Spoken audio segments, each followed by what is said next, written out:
Okay, then we get pitches within a given register are produced by the same physiological manner. So what that means is our vocal folds come together thickly for chest voice and they're really thin for head voice. And we'll look at that a little bit more too. Because they're physiologically different. And then the pitches within any given register have the same timbre. So chest voice is always going to sound like chest voice. Head voice will always sound like head voice. Yeah? Yeah. Okay, you're not appeased by my talking. And so then I just put it in a sentence. A register is a series of continuous pitches that show the same physiological production and timbre. So, if you get tested on it, you either have to know these three or that sentence. Yeah, do you want to write it down? No, I'm good. You I imagine distinguishing between continuous and contiguous will be hard. Yeah, right. Well, it kind of means the same thing, right? Mm-hmm. Okay. So head versus chest voice. There's clear differences in sound in both male and female. Some styles highlight these changes in register, so we're singing Come Escolio, which we'll listen to in a second. In classical music, generally the transition between these registers should be blended and smooth. We don't want to be singing in our head voice and all of a sudden go down there. Unless it's for a dramatic effect, right? We can do that. So let's listen to it. Yes, Whitney. We'll get there or not. Oh, wait. Come, Scolio.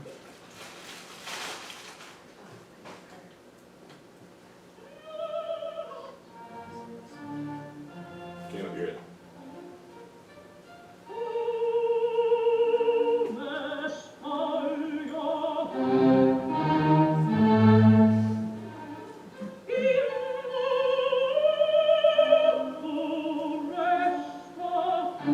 So it's still in head voice, right? She kind of did a chesty thing that last time, didn't Just wait.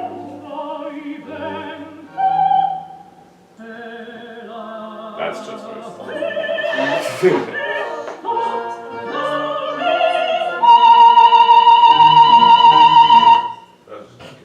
Right? Yeah. Oh, Lizzie Blackhead. Okay, great. And then we can do this. This is what it sounds like in men. Da gibt es natürlich ja viele Möglichkeiten.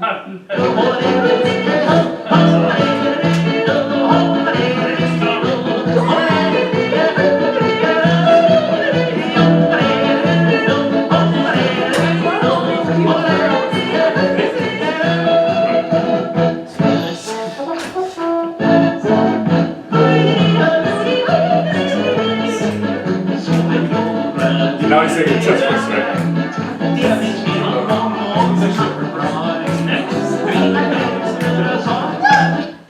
Okay, you good with that? Any difference? Okay, awesome. Am I gonna put that on the test? Is that what you said? I said, are you doing that on your recital? Or? Oh yeah, totally. No, not really. Alright, good. And then so we get, oops. So this is like, you can also sing in chest voice up really high, right? In now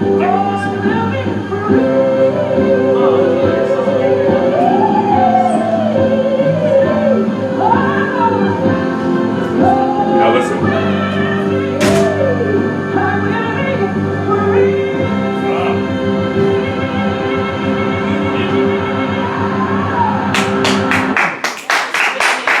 That'll wake us up, right?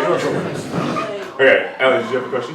No, I was just putting my phrase in. Oh, she was just putting her phrases up. Do you guys want to hear it again? Just listen to the difference in the chest and the voice, right? It won't hurt.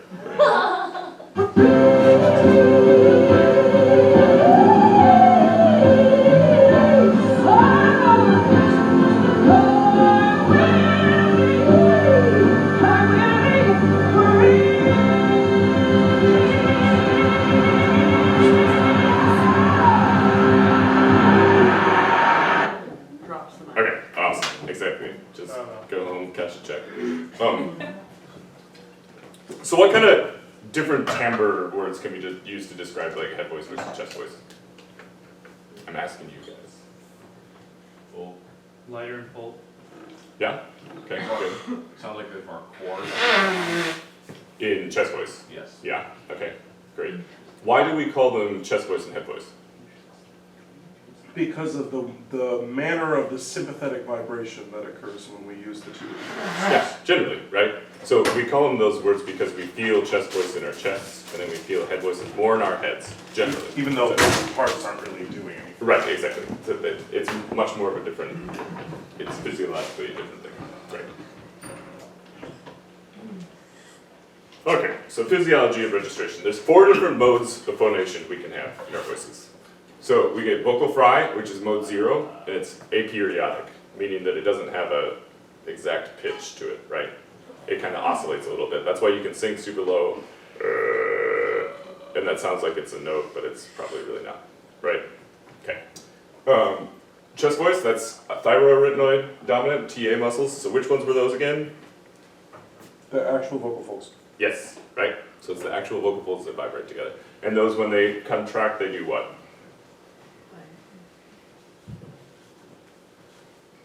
Thicken the folds. Thicken the folds, right, yeah. So if it's thicker, it's more chest voice, right? Good. And then head voice is cricothyroid dominant, and that's what we call mode 2. And cricothyroid was Tilty. tilts the larynx cord, right? Which stretches them and makes them more slender, so they buckle up, right? Good. And then we get whistle register, which is the open glottis, kind of whistles through, and that's what we call mode 3.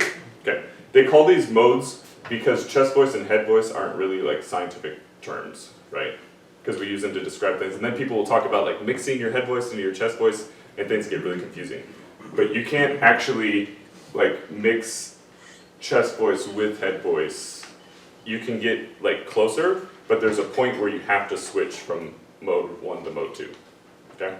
Because you can't do it on the same note. You can't ever sing like a chest voice, oh, you know, and try to sing it in a head voice. So What? you can't sing one note and switch between head and chest voice Why? because you have to change the mode of phonation. So you can do it on a scale, right? So I can sing, oh, because I switch in between, but I can't do it on a single note. You mean like without stopping the sound? Right. Okay. Oh, okay. I was like, I mean, like you can sing your head voice down lower and your chest voice up higher, right? But it's just hold it in one note. got it. Great. And then, like I said before, our chest and head voice is named after where we feel the resonance and not where it happens necessarily. Okay. Great. So let's listen to some video examples. We got Britney Spears.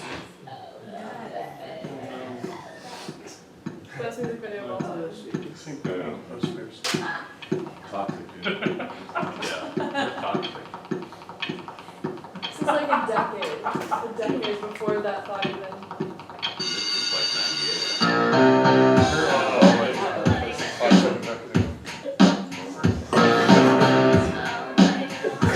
Can we watch this and go? We watched the whole thing. Yeah. So that's our vocal fry, right? And so this is a video on the right of going between vocal fry and head voice and how it looks on the when you get scoped. Oh,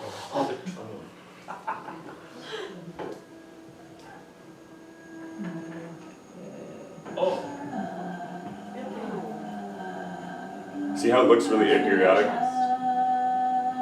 Another high.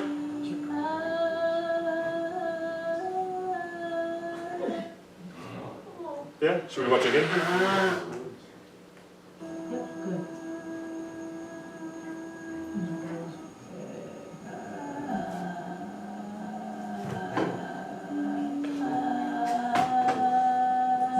Another high and clear.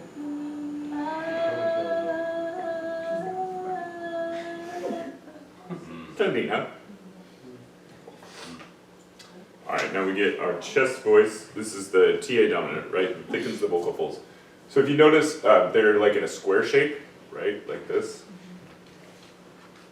And it's mostly TA muscles. That means the cricothyroid muscles do engage when you do this, but it's mostly TA dominant, right? That's why it's a different mode. There's the vertical phase difference, meaning that they go up and down more here, whereas in the other modes they don't do that as much. And the vibrato is more apparent because the folds are looser. So you feel more vibrato when you're singing in your chest voice than you do in your head voice. So you mean apparent to the singer? Just Or apparent in general. in feeling and in sound? Yeah, well versus chest voice versus head voice, right? So if you were gonna sing a note in chest voice with vibrato, the vibrato would be more obvious than if you sang it in head voice with vibrato.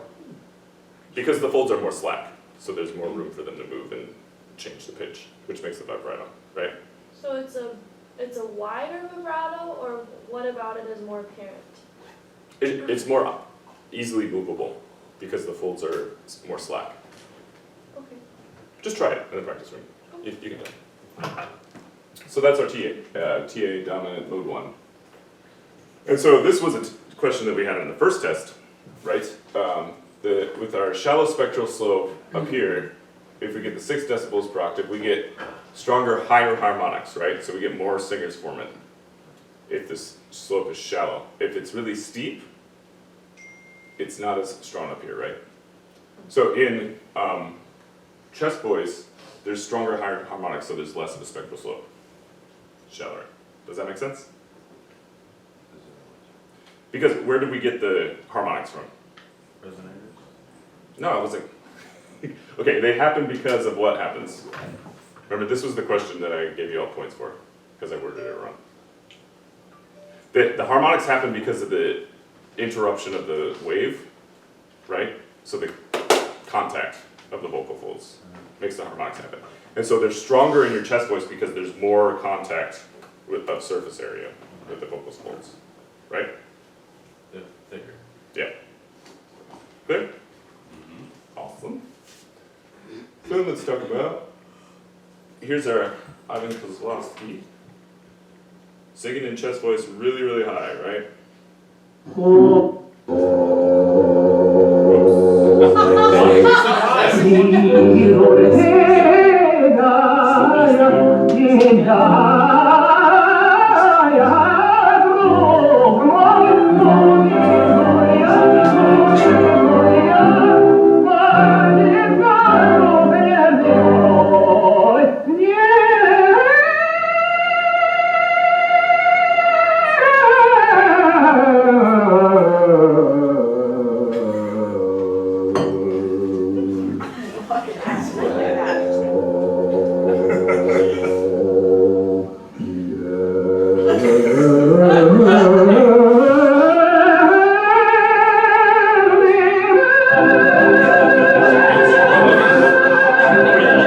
He recorded that on the Okay.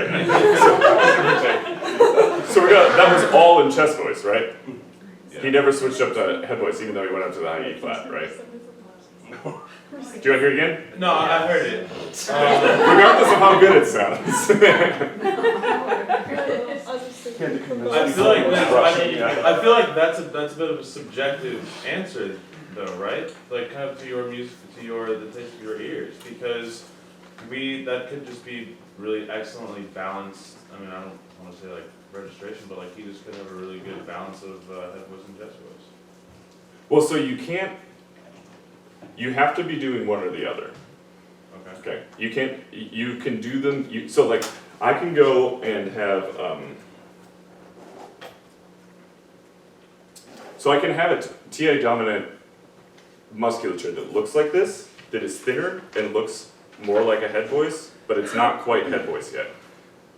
Because it is acting like that. Yes. Yes. Because it has more vertical Right. phase difference, there's more contact with the muscles this way, and the way that they are stretched, we get those kind of strong harmonics like that. Right. That's why it's chest voice. Okay? And you can't switch between them on one note. You can measure this too with, I think I might talk about this later, but you can measure it with the EGG meters that you put on the sides of your throat, because there's more contact when you sing with chest voice and head voice. And so if you go in between them, they've got videos where when it switches, you see the contact quotient change like all of a sudden, because it's a different phonation. Okay. So a high note that sounds like that, where I might think that it would be, previous to this class, I might have thought that it was like a good, like I said, balance. That's actually just pure chest voice. It's chest voice that's really like influenced by your head voice, but it's Okay. not switched. So can we explain that idea? Yeah, it's what I just explained. So we can have this musculature that's more square shaped and it's more TA dominant in our musculature, but it's thinner, right? Because if you have thinner vocal folds, it's a higher pitch. Yeah? So it can be small and squished up, and I can sing like super, super high notes. He also probably like raised his larynx the whole time and did all kinds of stuff with the resonance with it, right?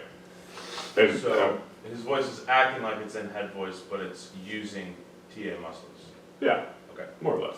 Well, if he actually switched to mode 2, to CT dominance, we would hear an acoustical shift, right? Yeah, It he would be sound like a countertenor. any tenor singing Puritani who isn't Lawrence Brownlee. Sure. You would hear the acoustical shift. Yeah. And so, I mean,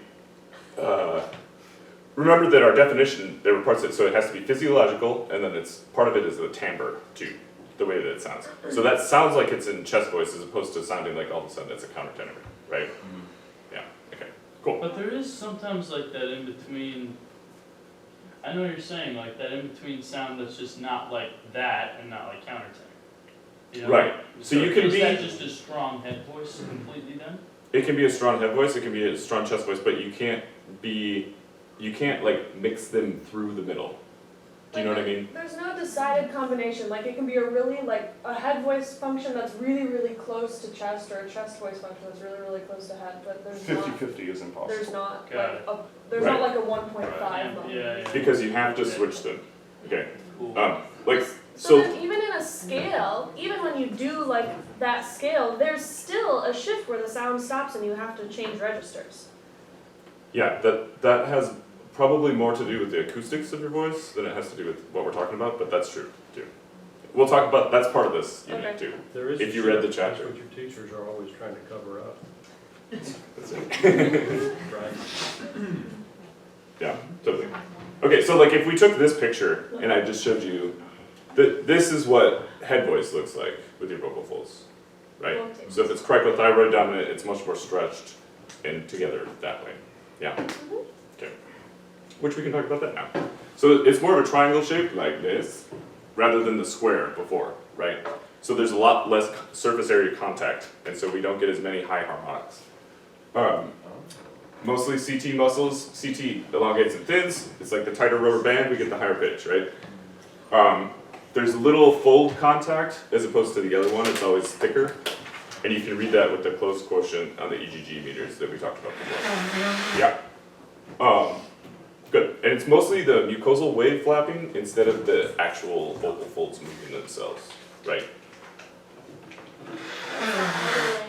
Yeah, it's the outer layer thing. So it's mostly that, and it's really thin up in here, right? Rather than being thicker and all this kind of thing. Yeah, that's like the physiology of what exactly is happening. And so if we had the spectral slope greater than 12 decibels per octave, so let's say it's like 18, that means that our harmonics aren't present up here, and so we don't get as much singers formant. Yeah? Cool. Awesome. And we'll talk about like why that changes in women's voices when we get up higher. If I can butt in, you just said the most interesting thing they're gonna hear all day. 400 years ago, nobody was trained without starting in their chest voice because of what he just said about high harmonics and singers formant. Everybody started in their chest voice. 300 years ago, 200 years ago, when they asked Pavarotti why the squillo, why We're the gonna singers watch it. formant, Pavarotti pointed at his throat. He didn't point at his nose, he didn't point at his head, he knew what was going on. It's a really interesting, and most people in modern American ways of thinking have flipped that. Or they don't understand what he just said, if you want to repeat it. Sure. So the chest voice has more higher harmonics because there's more contact surface area, right? Because as soon as we interrupt the sine wave, that as soon as we interrupt that with some kind of contact that's like a motion of opening and closing, we get harmonics because it's the disruption in the sound. So the more that happens, the more harmonics we get, and the stronger they are, right? So we get the strong harmonics by this much surface area hitting rather than this much. And the more harmonics we have, the more brilliant the sound. Yeah, the more singers formant. That's what it appears to be. Yeah. But because people don't want you to push, there's been a decided shift in the last 100 years away from that toward, well, let's don't push, which is more CT dominant. I'm just injecting historical pedagogy. And more CT dominant means there's going to be less singers formant. You won't push, but you also will never build a voice that's going to be heard over an orchestra in a large opera house. And also less exciting voice. Yeah, if you want to infer that, yeah. It may be exciting in this room, it won't be exciting in the Met. Right? Right. That's why small voices can be heard at the Met. Smaller instruments. If there's the big if. That's the most important thing you're gonna hear all semester. So the So- singers, go ahead. Oh, I was just curious, so, when we're talking about historical pedagogy, women start with their chest voice too? Yeah. It just seems like there's, I can particularly for show sopranos, you- not a lot of I real can show estate. you exercises. Interesting, okay. There's a lot of real estate down there because women just don't use that part of their voice when we sing so much. Right. You know, because they always want to be up and where it sounds more brilliant to us and they sound more like women. But when you go look at the operatic repertoire, it's filled with places Come Scolio. where you have to use it Mm-hmm. to sing. Even Susanna could use her chest voice if she knew what she could do. That doesn't mean it's bad, but people have equated your chest voice with pushing.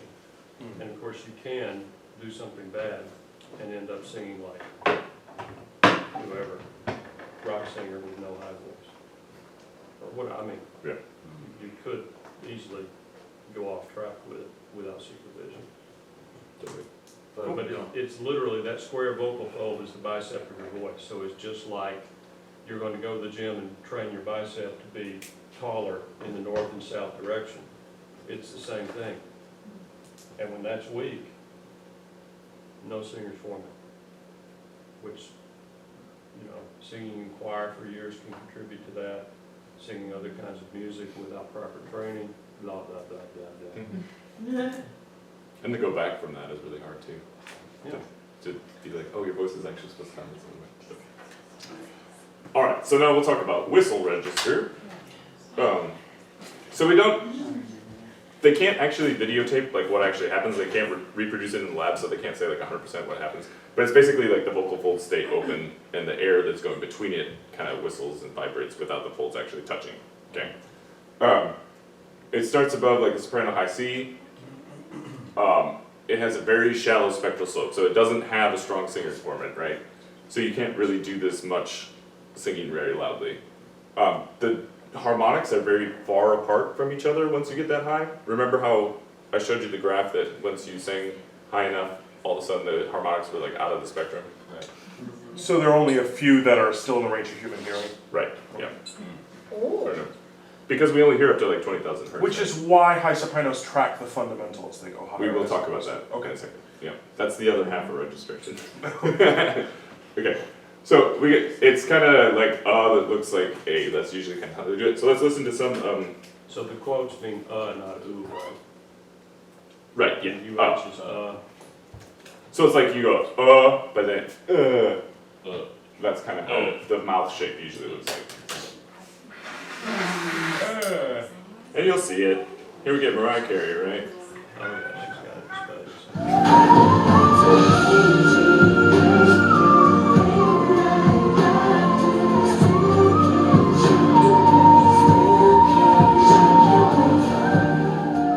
So is that like, is that vocally damaging at all? Because she's like, this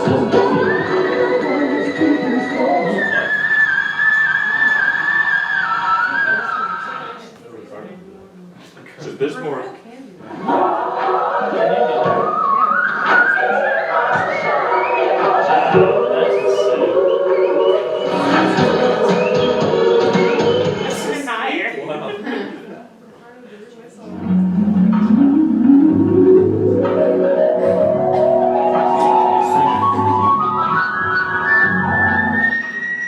Let's get it.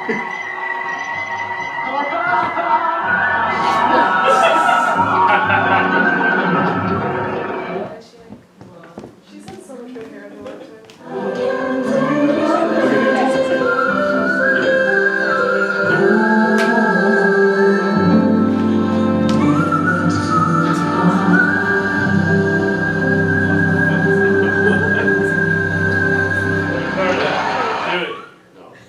Okay.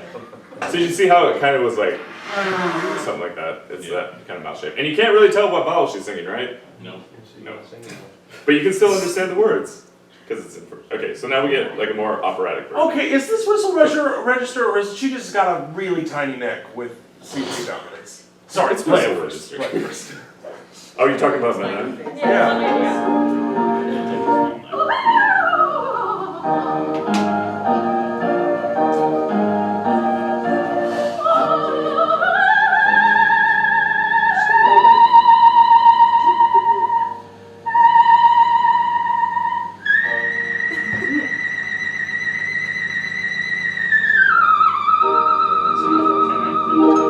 it's like really So that's like an operatic version of it. Yeah. Cool. Cool. So practical uses of register. We get switch between mode 1 and mode 2 is usually between like C4 and F4. So that's like middle C up to F on the bottom of the treble clef. Yeah? And that's where it happens in everybody's voices. Okay, even women. The most comfortable spot depends upon your voice type, right? So if you have a higher voice type, because your vocal folds are smaller, you probably want to switch higher up in that than somebody with a lower voice wants to switch. Yeah? If you have a higher voice, you want to switch higher? Your voice probably wants to switch higher. So you would want to go into chest voice higher than somebody with a lower voice, right? I don't know, that's really interesting to me. Okay. So once switched, mode 2 goes all the way up to the highest phonation. So I can sing in chest voice all the way down here, and then I switch up to mode 2 and it goes all the way up to the highest notes I can sing. Except for whistle register, but some people can't really do that. So modes can be an artistic choice, so we don't have to sing everything in a certain way, right? So there's just all kinds of places where you can think about, like men will sing falsetto for some kind of artistic choice, particularly in recitals or something like that, where it's not, doesn't have to be as strong as a singer's formant, you know, because we don't have to reach as many ears. Or women want to sing in a chest voice to be super, like, emotional or something like that, right? So we can switch between those. Female passaggio. So passaggio is different than register, sometimes. It has to do with acoustics or physical changes, and in women, it's physical changes. So the primo passaggio, right, is a switch between mode 1 and mode 2. And it's the same place as the male passaggio, but the female is a physical change between mode 1 and mode 2. So you go from chest to head voice, right? Okay, Whereas we're chest all the way up. Yeah, men are in chest voice all the way up. Okay, male passaggio is only acoustic, so it's between C4, A4.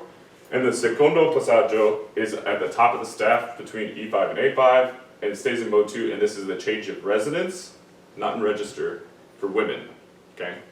And it's the vowel, McCoy calls it a vowel exchange. I think is actually a great word, because some people call it modification, or something like that, right? Where everything sounds like ah, right? So if we sing like above the staff, usually everything tends to start sounding like ah. We're all in agreement of this? Mm-hmm. Great. So the formants space out so far that you can't tell which vowel is being sung, right? Does that make, we kind of talked about this a little bit.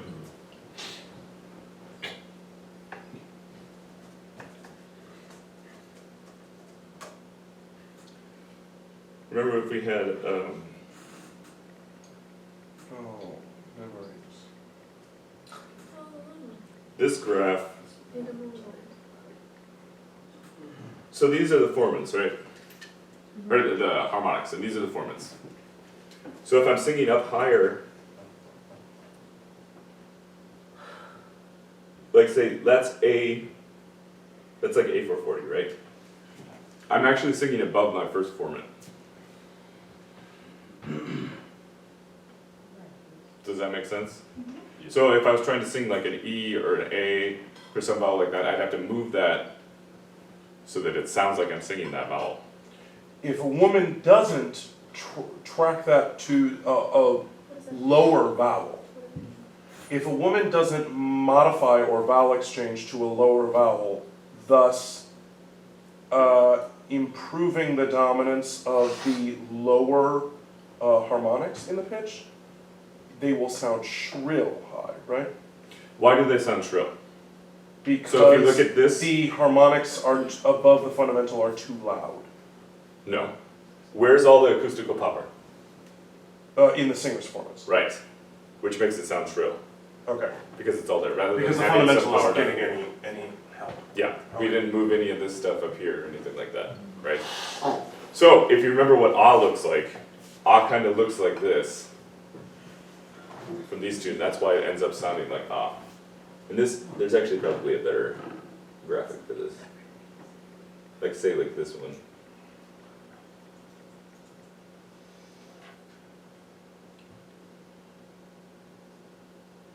So we're farther apart, and if we're singing like that's high C, you only get the resonance of two different harmonics in your high C. So what we hear is this, right? Rather than what looks like whatever vowel that's supposed to be. Does that make sense? So that's why it's an acoustical thing rather than something that happens physically. Okay? Is anybody lost? No? You all seem to get it. Okay, great.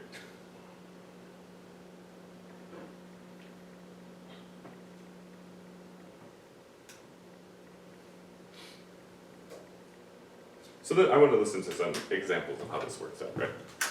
Let's all take one of these.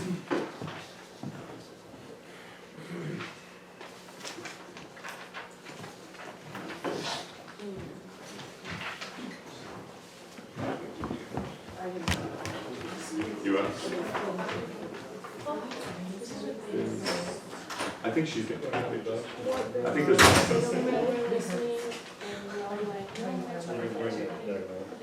That's a credit card.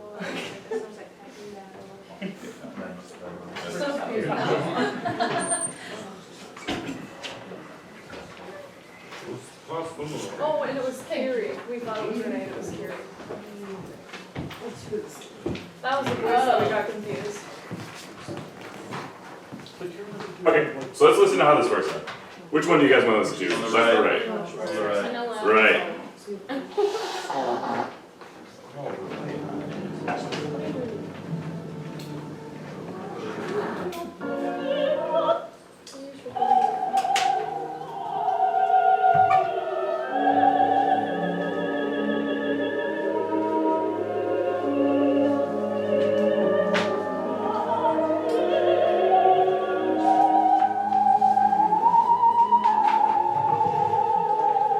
So it sounds more like ah than e, right? Let's go back and listen to that a little bit more. Can you turn it up a little bit? Yep. Okay, so we're kind of starting at the top of the pitch, yeah.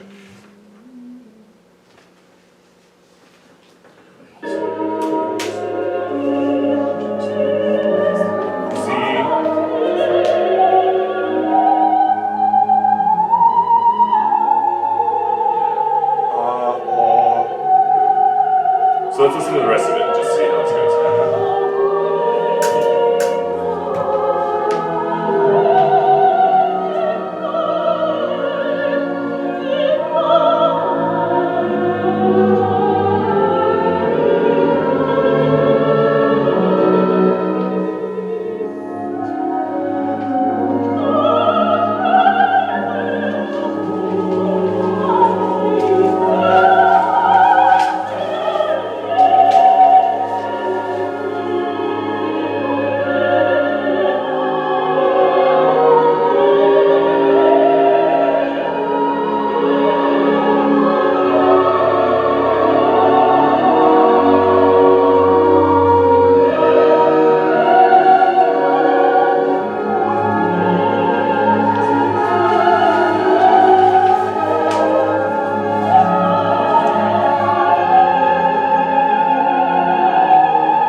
Did you guys see how that worked out? Yeah. Yeah, so why does it sound like ah above the staff again? We just talked about it. Doesn't make because the formants are. Dr. King! Because the harmonics are what? They're too far apart, and so they end up sounding like ah. Ah is the vowel with the furthest apart first and second formants? Mhm. Okay. It's the ones, so ah's, there, it's like E, A, ah, ooh, ooh, right? They're like here. But they sound, it's the ones that sound like that, and because we can only hear those two, it sounds like ah. Right, Oh, right, because there aren't enough harmonics for us to get singer formant. or to hear something else, Yeah. right? Like when we showed, Looks like sounds like you might be singing whatever. and if it's supposed to be E or whatever, we infer that from the context of what's around it, right? You know, and usually people just don't even care. because When it in the sounds like- range of a female singer does that start to become just impossible to hear an E? Or to sing an E? Well, look on here. So where do you think it happens? Well, I mean, even before, you had a harmonic that was really right underneath formant 3. But is that enough? Do you need, how many harmonics do you need boosting up the singer's formant cluster?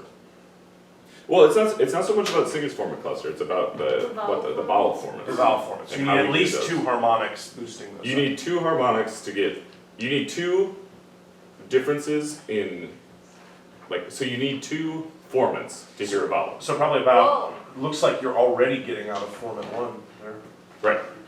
And so you would change like probably where that formant goes. And this might be like, this is probably like a bass singing in E, right? So it doesn't work out quite perfectly. Okay. But, you know, so even if we had it, like our first formant was like right here, and then our second one was here, we would still only have the information from these 4 harmonics, which is nothing compared to like if a guy is singing down here, like look how many we get there. When you say that you need harmonics in 2 formants, you don't mean like formant 1 and formant 2, like you mean you need like 2 harmonics in formant 1, or 2 Well, so- harmonics in formant 2? Remember, we only hear the harmonics. Right. Okay, so if we had this power spectrum, right, and I showed you, oh, we've got these, that's what we're hearing. Okay. You would think that that's this vowel, right? Your ear would think that. Okay. But if you're actually singing this,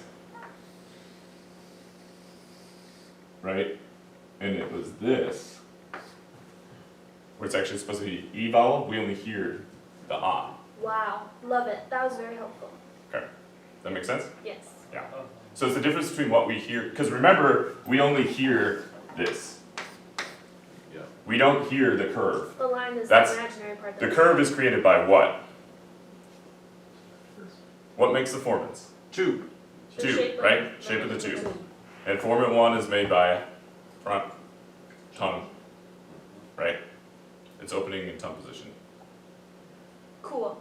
okay? And that's where we get it from. So we can only infer what vowel it is from what we hear, not necessarily what's actually physically there, because we don't get all the information that's going through it, okay? That's why it's hard to hear female intelligibility up so high, okay? You'll get a lot of people that'll teach this class and be like, oh, female second passaggio is so much easier, but it's not, it's a completely different kind of thing that happens. It's that kind of acoustical phenomenon, right? Cool? Awesome. Now we get to talk about guys, I think. Yep.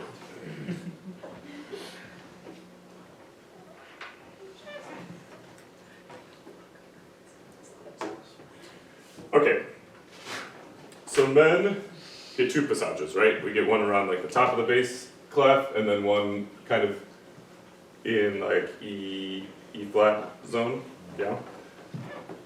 Primo passaggio, that's the first one, and it's always in mode 1. Secondo passaggio is kind of the same places where it is for women, but it's not a change of source in male singing. It's a change of resonance, okay? So when females go through there, they want to switch between chest and head voice, but men, it's an acoustical change. And this is where it gets complicated, because it's like what happens with the females, but it goes over something else.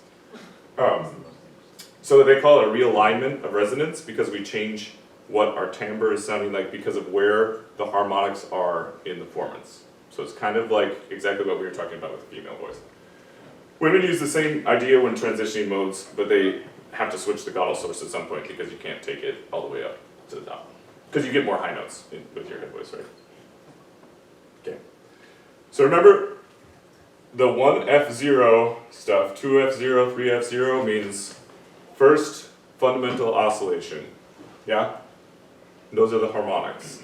This is how they write it now. So if you go and read any more books, you know, sometimes in the old ways they would write like 1H, 2H, 3H.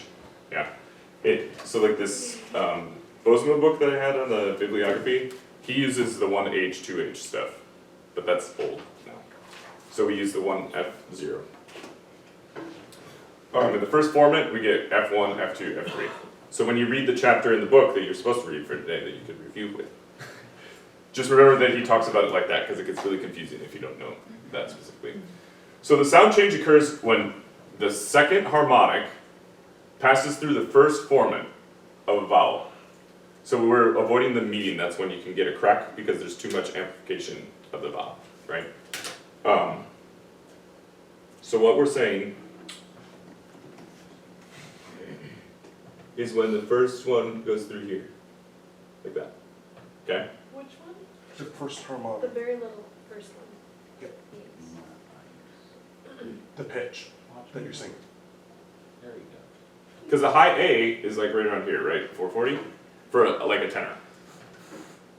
So we're feeling it right there. And those formants change depending upon what your vocal tract looks like, right? So if you're bass, they're lower. If you're tenor, they're up higher.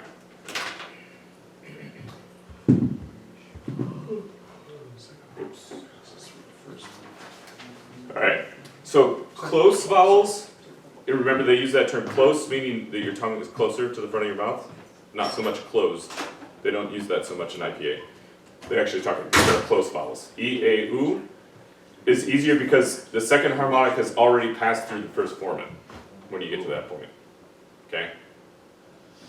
Does that make sense? Because if our formant is lower, let me draw a picture. So this one shows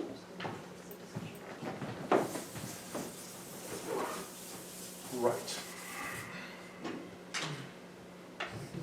So if we're going to have this kind of graph, let's say that that's E, okay? And A would look something like this. This one's going to already be close or covered if I'm singing this note because it comes on this side, whereas this one's going to be louder because it's closer to there. Does that make sense? Yeah, what's up, Chelsea? On this power spectrum, is the fundamental, aka the first harmonic or whatever, is it shown on this graph, or does this graph ignore the fundamental pitch and all the lines are the other harmonics? Yeah, so I could use, the fundamental can be this bottom one, so you can do that however you want. So say I'm singing like a 220. So the first line is the fundamental in this. Yeah. Okay, yeah, that was what I was trying to figure out. And then we have this harmonic going through the formant. So the space is the harmonic, not the line? No, the line is.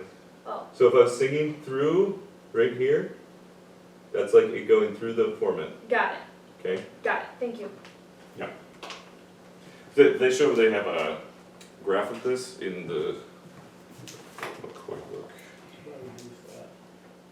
Right.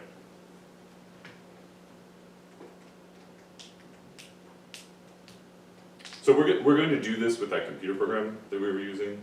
So next time.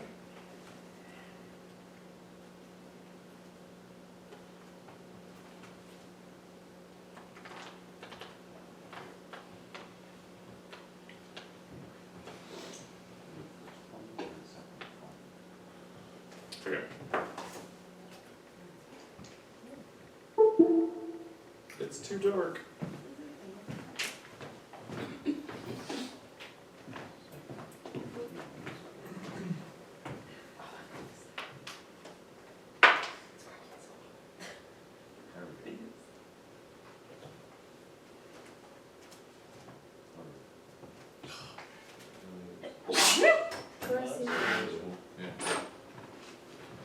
Okay, so this is going through these notes. So if we start at B, we start at A3 on the top. This is what our power spectrum looks like, okay? Right. Yeah.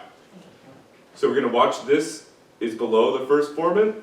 Now it's in the first formant, see how it's louder? Yeah. And then it's passing through, so now it's on the other side, so it's not as loud as it was here, and we're at C sharp. Okay? And then here it's even less, and we're at G4. And then we go up to E4. And it's even lower. See how those change? Yeah. And so we can actually see in this one, we get our other harmonic in there. But that's what's happening when we go through that secondo passaggio in male voice. Right, so that is through the first formant or the second formant? So the first, it's the second harmonic going through the first formant. Right, okay. I had to switch. Okay? I know, it's confusing. Okay?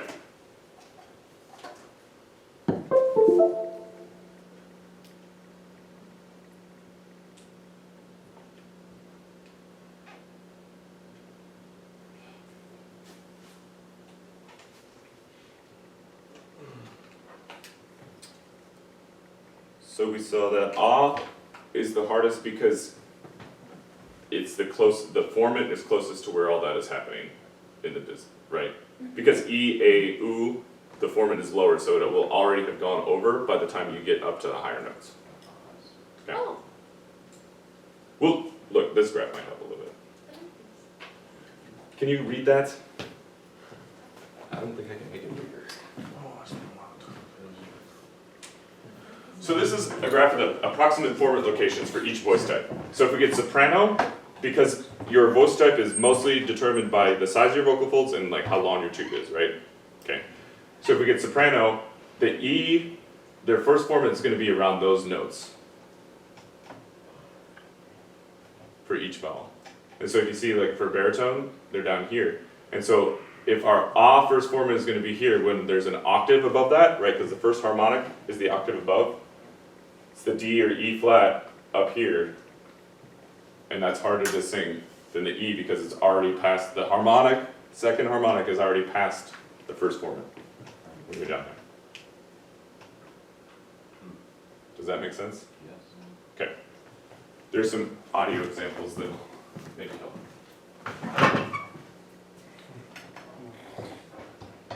So what we're talking about is cover, right? The sound, because when it goes past that formant, the sound sounds more covered. We're going to listen to a whole bunch of examples.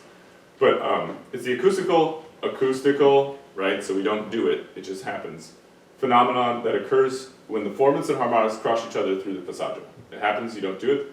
McCoy's definition of it is deliberately closing the vowel or lengthening the vocal tract to lower F1. Right, so that it already sounds covered because I'm lowering F1. Right. So I'm basically dampening off those harmonics. But if it's deliberate, then why is it something that you don't do? Well, you make a choice. We'll listen, okay? So let's listen to Pavarotti talk about it. And listen, I want you, let me know if there's anything he says that's not true. There's something that is not must true. be covering the sound, the vocal cord, then generally vibrate totally. They are in a position of rest. They are in a position of rest who permit you to go to the top very easy because they are fresh. Not just this, but they permit you to make very, very noble sound instead of a wide and strangled sound. And it is, in my opinion, the real key of the entire situation. You want an example? No. On F sharp. You can suspect a strangle, If you do.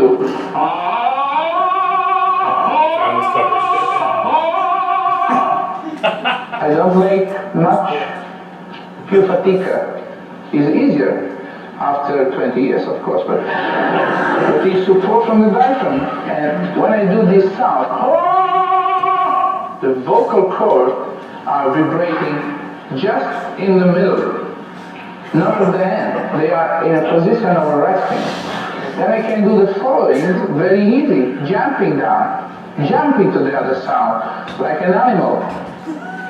It's true. It's a little like that. If you really are very careful until that area, also you can be totally free. Thank you very much.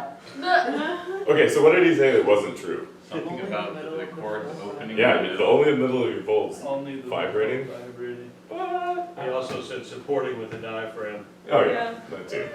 Which, you know, not necessarily true. So we can't believe everything that they Could all be say. language barrier though. Yeah. Maybe an Italian diaphragm. I think he probably kind of knew English. Yeah, okay. Spectre strangle. Alright, so let's listen to Rockwell Blake talk about it. Oh no. Yes. I've heard this. See the upper portion. Yeah. There's only one voice, chest voice. Chest voice goes all the way to the top, and it loses power as it goes up. At a certain point, you have to add darkness to the natural sound of your voice in order to remain an adult in the way it sounds.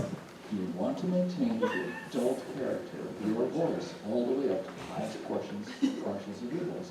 You have to apply darkening. That's it.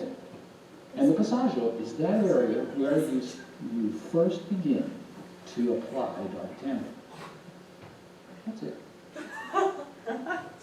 Everyone in the world today thinks it's somehow magic. Yeah, we Ain't. think that it's just the 2 or 3 notes there, but then it just opens up once No, you it doesn't pass open them. again. That's the whole point. It doesn't open again. It stays in dark timbre. The application of the dark timbre stays there. What has happened is that people have used it with a very heavy hand. What happens is simple. When people, like yourself and most everyone, darken the middle, when you darken the middle, the area that's called the passaggio is the area where everyone comes to grief. Because you have to add more.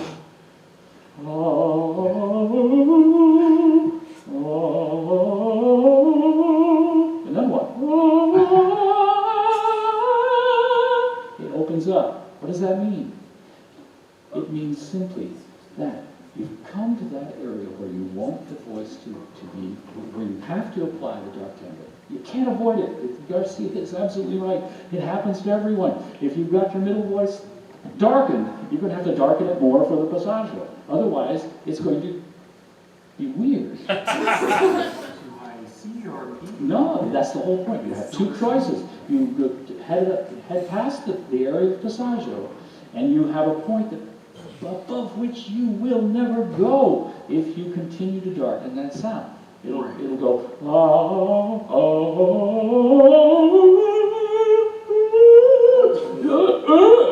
you just can't go any farther. Or you're going to have to do what you say. Open it up. You'll have to remove dark timbre from your voice past the passaggio area. And it's hard, really hard to do, and most people are not acculturated to it. It's supposed to stay stable. If you open that voice back up again, why did you darken it at the passaggio anyway? When you go, My answer is to get through it. no, you don't. There's nothing to get through. That's the whole point. There is no there. There is no. That's the magic of it. That's where people get the idea that there is an entity there. That something happens there. There is a certain kind of register for it.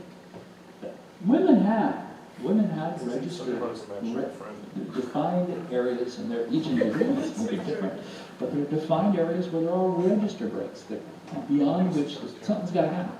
There's a break of modalities, a mode. The way it is configured in here changes. Into the chest, to the middle voice, and the head voice. It's different. They are different, and there are definite registers. We don't got them. Boys don't. And this business about the passaggio is an area which you demonstrate a belief that it is something solid. It's an object. It's something real. But no, it's not. It's just a descriptor. Passaggio is not magic. It's just a descriptor. How to get through it is simple, and Garcia uses one sentence to tell you about it. And the application of dark timbre to unify two main things, the character, an adult, it's actually adult character, to avoid the rematch from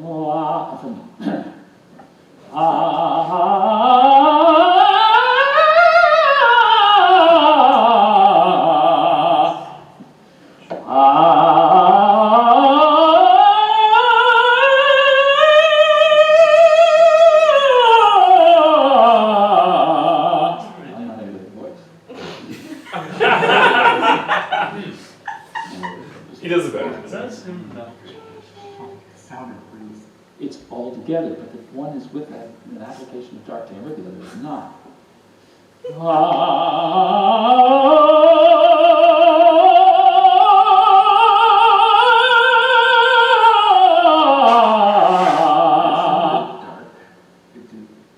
It's all unified. You don't. It's not heavy. Well, no, but it sounded well volume. But that's dark timbre. It didn't sound like this. Yeah, but that's just an application of dark timbre. But you don't hear where it starts. The Byzantine. Is that one more helpful? Yeah. I think he explains it a little bit better than Pavarotti does. So what is he actually doing to create the dark? It just happens. What? He says that.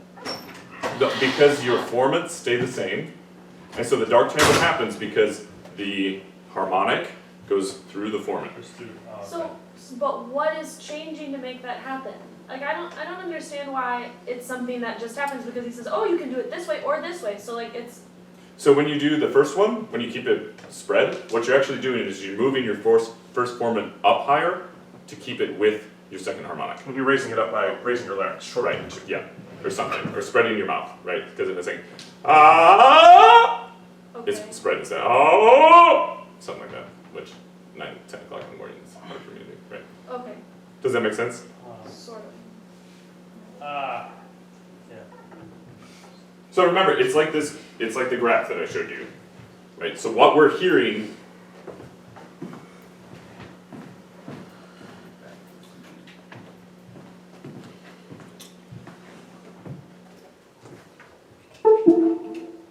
So at some point, just for their sake, tell them why E and OO and those vowels go along with what Rockwell Blake just explained. Because I don't think some people equate dark timbre with what you're showing them about E, for instance, or A, and why men do that, and why dark timbre is brought about by that. Right. So E and A have a lower first formant, right? It is closer this way. So if we add that sound, or that vowel, to like an ah, what we're doing is we're changing where that formant is so that it sounds like a dark timbre. It's already through. So that it's already through that formant. Every man gets to F or E, and they know they're gonna shout Mm-hmm. if they don't do something to change the vowel. And then the question you should be asking as a woman, well, do I do the same thing when I get to that corresponding part of my voice? Chris will answer. Well, you can if you say in chest voice, you know. So if you teach male students, you can do the same thing going through chest voice up through your high notes, but you change the actual physiology of the way that your vocal folds are vibrating. So you change physiologically what's happening there, rather than with men they stay in chest voice, and so it happens acoustically. You don't do what we do when you sing E on the top of the staff. Unless you're like a female musical theater belter. Yeah, right. That's a good way to say it. That's good. And we'll talk about belting a little bit more. But I just wanted to show you on this graph. Remember, so what we're hearing is what is shown right here, right? So, where did I put my point? So remember, so if we hear the second harmonic right here, that's what we're hearing.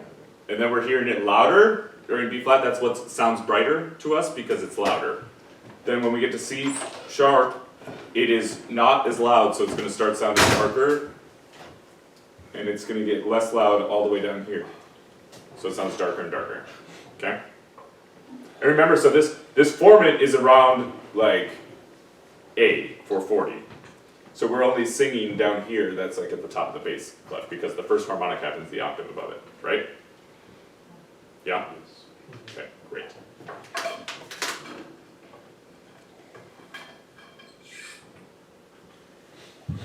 Okay, so now I want to listen to some examples of how else that can be applied.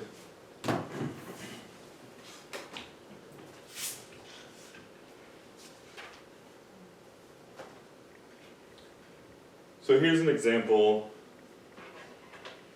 of deciding if it's going to be dark timbre or not dark timbre. Okay?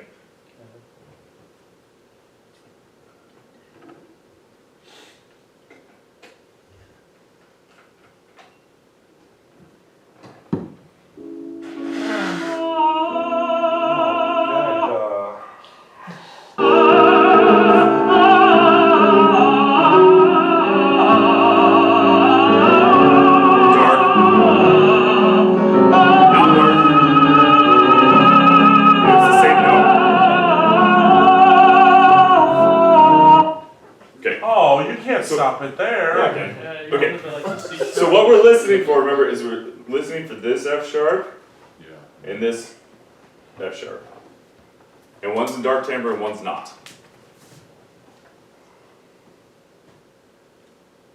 You look in the Tucker's Vestila Juba too. Oh, It that's is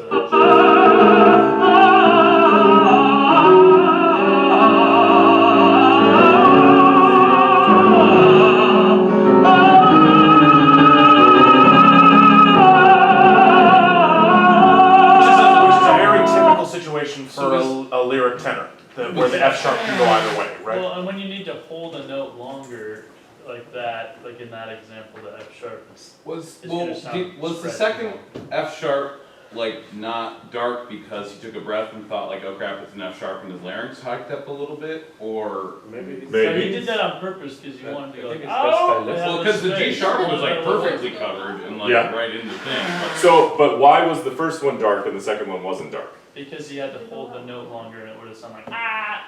No, but like acoustically. Acoustically.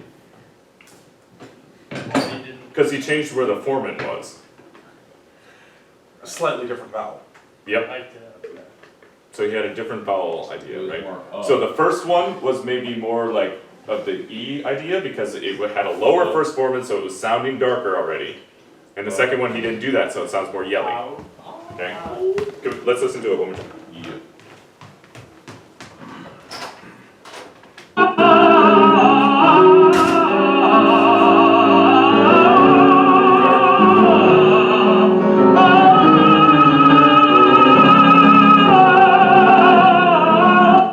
Yeah. Right. So you're saying he made a choice. He made a choice, right? Based on the dramatic context. Or what do you want to do? It's a pedagogical something that I don't. Yeah. So- Other than the aesthetics, what are the repercussions of those two options? Well, so what did both Pavarotti and Rockwell Blake said the same thing about it? What do you sound like if you don't do the dark timbre thing? Strangle. It's triangle, but you also sound like a child. They called it an adult timbre, right? Because it sounds, you have much more of a unification of your sound when you go that way, rather than all of a sudden you're going, ah, because then all of a sudden it sounds strident, right? Right. Okay. But it's also just really just depends on what the voice wants to do in that part of the voice too. Right? Because it's What do you like, mean by that? because it's like if the voice doesn't naturally want to be more in that, let's say, whatever word you want to use for like turn state, it'll just get less sound out than the so-called strangled sound. I'm not sure what you mean. Well, I think So- that get us flipped F sharp probably sounded a little quieter than his wide open F sharp, right? Right. But why? They're more. So was it actually quieter? Well, I don't know because he sings really well, so probably not. It's darker. So Okay, so the difference was, when we looked at the other book, remember that the second harmonic was less. It wasn't as loud in the dark timbre, right? So we hear it being more strident because we get more harmonics in it. okay? But it's not necessarily quieter. Okay. Does that make sense? Yeah. Okay. But I mean, that happens in different parts of the voice depending on who's singing. Yep, because your formants, everybody's formants are in different places, that's how we sound Right. like who we are. And your formants are in different places depending on what your voice type is, and how long your vocal tract is, and where your tongue in the opening of your mouth is, right? It's those things, that's all that makes it different, but there's so many different unique combinations of it, that's why everybody sounds so different, right? Somebody might need to do it at F, somebody might need to do it at F sharp, somebody might need to do it at G, somebody might need to do it at A flat, depending on the vowel. Because say my vocal tract is 17 centimeters long, and say yours is 16. Remember when we did the graphs of the quarter wave resonator things? All of a sudden it changed what resonance frequencies it would have. So like our E would have a different, the formant would be at a different place acoustically. Yeah, and that's how we sound like what our voice types do. So it's actually, it's like super complicated, but our ears like simplify it for us, right? Yeah. So, here's something really cool.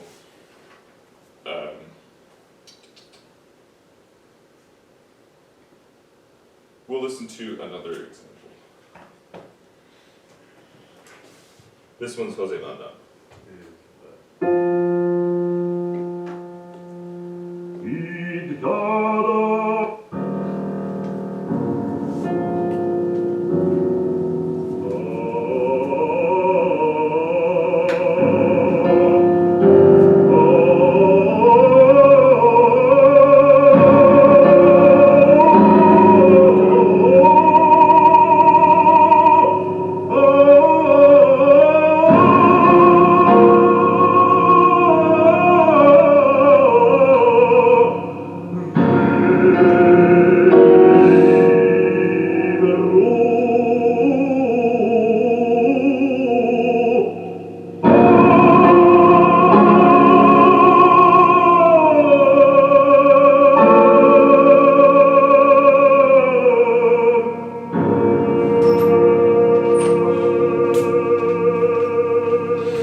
So that one, he didn't change as much as Get did, right? No. Do you guys want to listen to it But one more isn't it time? a little bit more obvious at a higher pitch? Like, No, it's because exactly- it depends on your voice type. Okay. Some So- reason I just find it so much more obvious in tenor voice always. I mean. That probably has to do with a pedagogical reason and not an acoustical one. Sure, sure. Just kidding. I don't know, like, it's just like, when Tucker sings like that, or like all those tenors, like, you can just immediately tell when it's like, Oh, you sure. know? Okay, let's listen one more time. It's just so much more obvious.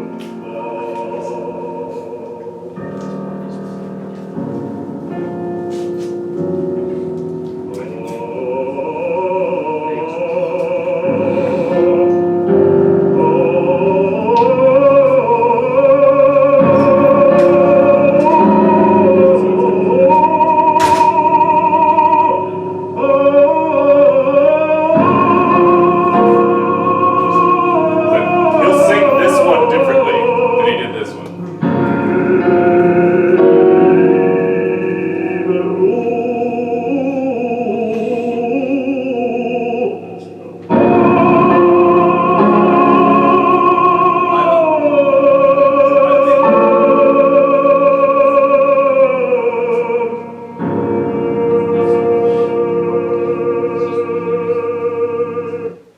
So that's kind of like a dramatic choice for him. Okay, there's one thing I want to go through. There's one more example. Okay, so this one's George London. And because Is that-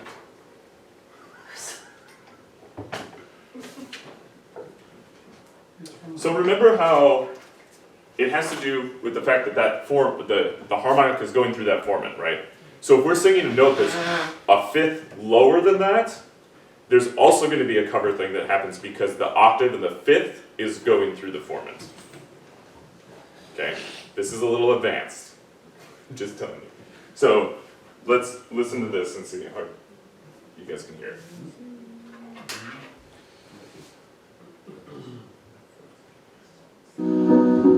So what we're gonna do is we're gonna hear him. There's gonna be a change in cover or timbre register change there. Okay.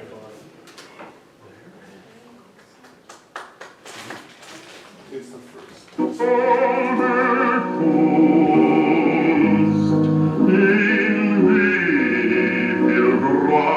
Like the top note was covered, and it's in the middle of his voice. Why is that happening? Because the third harmonic is going through the formant.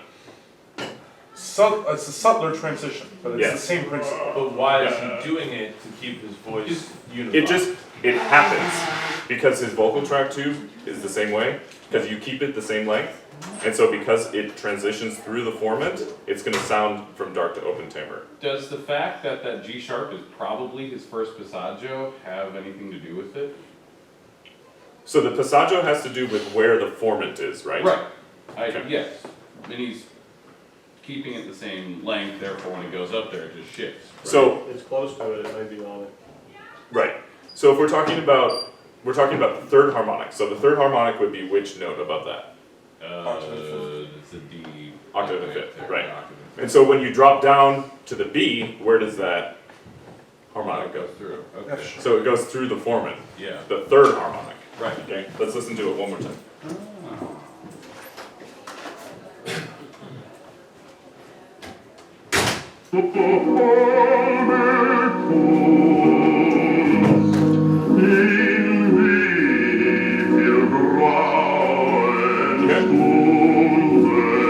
Okay, great, cool. So there's two more examples of stuff like that, but I'll let you guys go.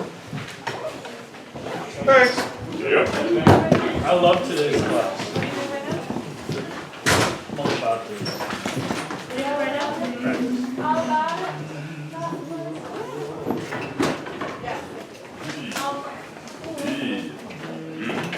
Okay, so what are the exercises?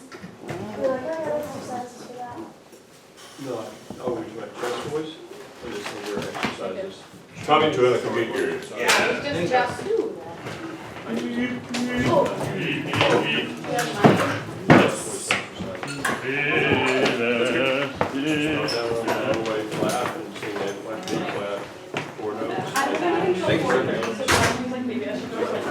Oh, yeah.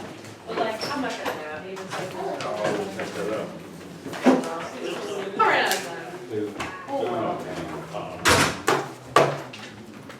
Chris, Yeah. We'll do this. Yeah, so that you can record. yeah.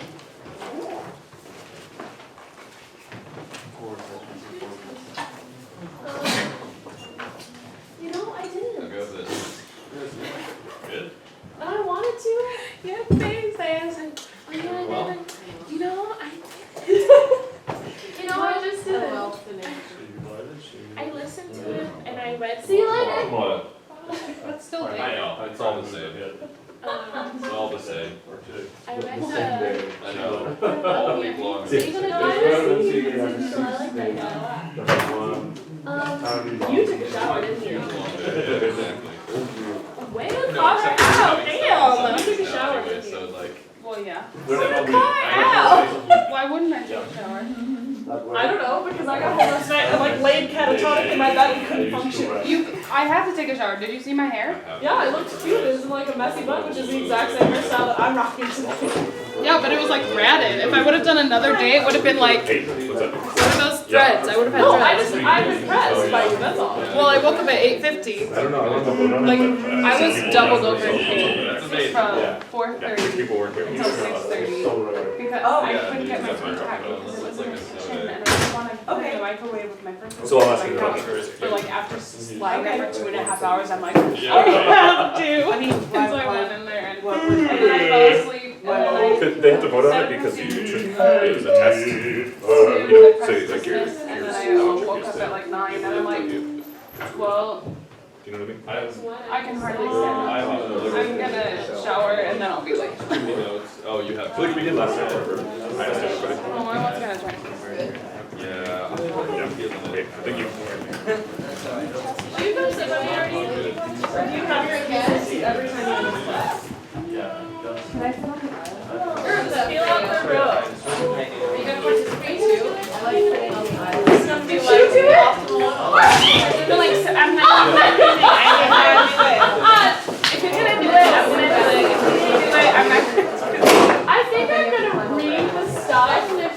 I'll be back to Bryce meeting and I listen to his